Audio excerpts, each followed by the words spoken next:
Jambo ndugu yangu, nilipenda kukumbusha kitu kimoja kwa ajili ya maisha ambao tunaishi hapa chini ya jua. Maisha kwanza ni kitu ambao kinakuwa na mwanzo na mwisho. Sababu ingawa unakamata ile tamko maisha, unaikata mara mbili utakuta naisha, ni kusema ni kitu kenye kuwa na mwanzo na kinakuwa na mwisho wake. Na zaidi ya hayo, nilipendeza kueleza mchana wa leo kusema ya kwamba maisha inakuwa ni wengine. Sawa vile Wafaransa wanasema la vie c'est les autres. Sababu ukiangalia chumba ya kwanza ambao ulipata kabla haujakuwa kitu, tumbo ya mama yako ya mama yangu, ni wengine njoo walikupatia ile chumba ukakaa mule. Na siku ulipozaliwa duniani ni wengine ambao walikuzaa na kunizaa mimi. Na ni watu wengine njoo waliweza kukupokea siku unaingia mara ya kwanza katika dunia. Na leo ukagonjwa watakao kutunza ni wengine. Kwa kwenda safari watakao kubeba ni wengine. Kwa kusoma ni wengine njoo watakao kufundisha. Kwa kusema uwe mtu mkubwa ni sherti utawasimamia wengine. Kwa kuwa pasta wa kanisa utawasimamia wengine. Kwa kuwa mwalimu, kwa kusimamia kikosi ni sherti kuwasimamia wengine. Make ni kusema maisha ni wengine. Na siku ambao utagonjwa watakao kutunza ni wengine. Na ingawa tutakapofariki watakao tufunga macho ni wengine. Na nyumba ambao tutakaa ya mwisho ni wengine ambao watatuchimbia ile nyumba na kutuweka mule. Basi kwa nini basi kuchukiana? Kwa nini kuwadharau wengine? Kwa nini kuonana wabure? Kwa nini kuuana? Kwa nini kutakiana mabaya? Na huku tukielewa kusema ya kwamba maisha ambao tunaishi leo ni ya muda mfupi, inakuwa na mwisho wake. Na siku moja yale maisha yatapita. Tutatoka sote duniani mikono mitupu sawa vile tulivyoweza kuja duniani. Sababu mbele ya sisi kuja hatukuwa kitu, na siku ambako tulikuja duniani hatukuja na kitu, tulikuja mikono mitupu. Siku tulizaliwa hakukuwa rais, hakukuwa mtu msomi, hakukuwa kijana. Wakati wa kuzalika hakukuwa mtu mwenye alikuwa anajulikana kusema atakuwa na pesa, mtu wa nguvu sana, mtu wa heshima, mtu wa tabaka yoyote. Sote tulizaliwa tu watoto.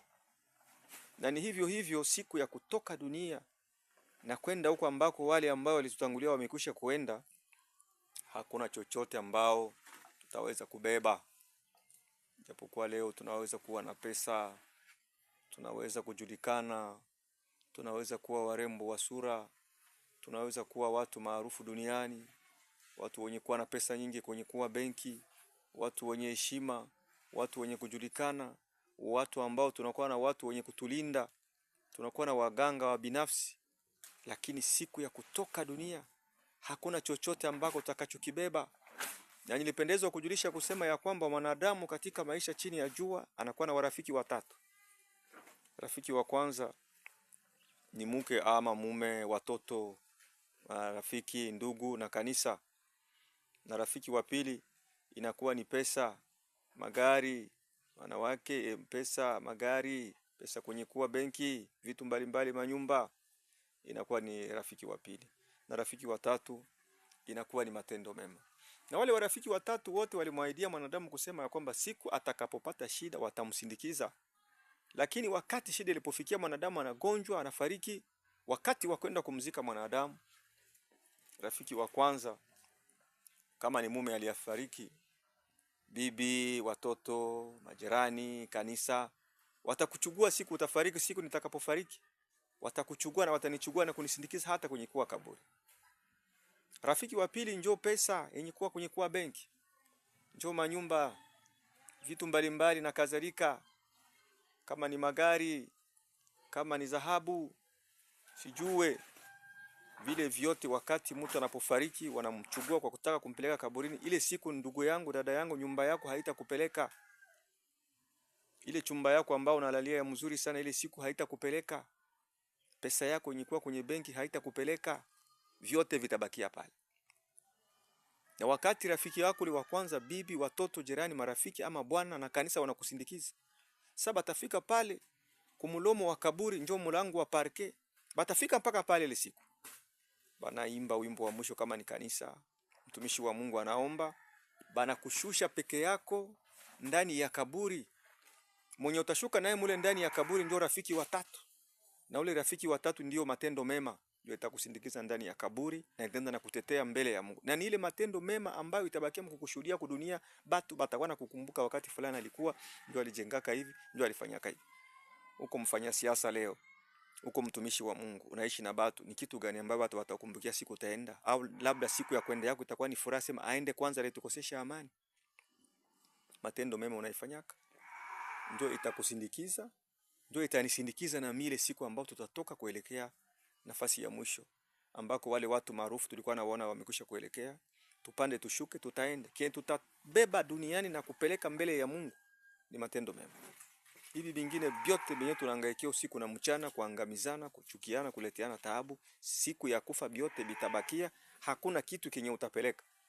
Bibi yako na watoto batabakia, bwana wako atabakia, kazi yako itabakia, magari itabakia, pesa kwenye benki itabakia, manyumba ambao unakuwa nayo kama wapi na wapi itabakia, lakini kile kitakusindikiza mbele ya Mungu ni matendo mema. Angalia muda ungali, ndugu yangu. Watu wanafariki usiku sawa vile mchana, unaona ni ujumbe.